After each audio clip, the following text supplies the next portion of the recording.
Raffi Ahmad banjir hujatan usai dirinya berdansa dengan Nita Gunawan. Kedekatan Raffi Ahmad dengan Nita Gunawan memang selalu menjadi sorotan publik. Pasalnya beberapa waktu lalu, santer kabar perselingkuhan suami Nagita Slavina dengan Nita. Namun, baik Raffi Ahmad maupun Nita Gunawan menyebut bahwa mereka hanyalah teman.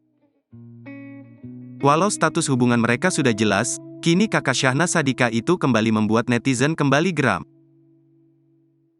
Sebab, dia terang-terangan bermesraan dengan Nita Gunawan di salah satu acara televisi. Mereka terlihat berdansa sambil sesekali tersenyum dan saling menatap mata satu sama lain. Bahkan aksi tersebut dilakukan di depan artis lain.